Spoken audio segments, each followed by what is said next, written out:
Hello दोस्तों, नमस्कार। आज मैं सुनाने जा रही हूँ गौड़ गैर तीज व्रत कथा।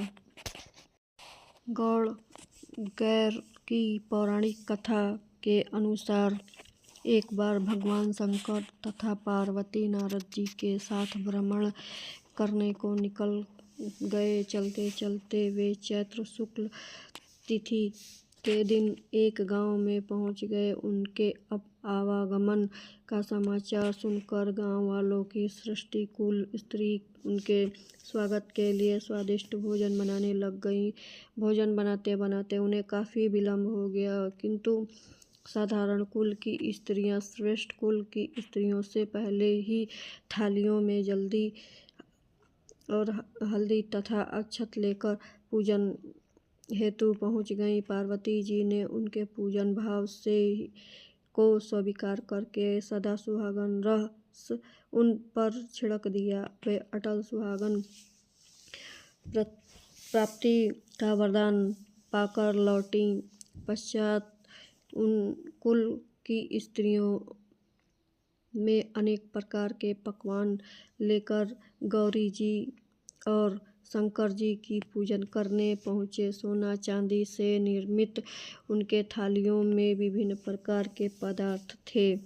उन स्त्रियों को देखकर भगवान शंकर जी ने पार्वती से कहा, तुम सारा सुहाग रस तो साधारण कुल की स्त्रियों को दे दिया है, अब इन्हें क्या दोगी?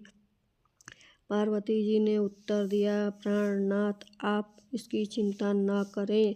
उन स्त्रियों को मैंने केवल उनकी पदार्थ से बनी हुई रस दिया है, इसलिए उनका रस धोती से रहेगा, परंतु मैं इस उच्च कुल की स्त्रियों को अपनी उंगली चीर कर अपने रक्त को सुहाग रस दूंगी और सुहाग रस की अनेक भाग्य में पड़ेगा। वह तन मन से मुझे जैसे सौभाग्यवती हो जाएंगी। जब स्त्रियों ने पूजन समाप्त कर दिया, तब माता पार्वती ने उनकी उंगली चीर कर उन पर छिड़क दिया और जैसे छींटा पड़ा उसने वैसे ही सुहाग पा लिया। पश्चात भगवान शिव की आज्ञा से पार्वती ने नदी तट पर स्नान और बालू की शिव मूर्ति बनाकर पूजन करने लग गई। पूजा करने के बाद बालू के पकवान बनाया, शिव जी को भोग लगाया। परिग दिशा नदी के किनारे मिट्टी से माथे पर तिलक लगाकर 2 क्षण बालू का भोग लगाया।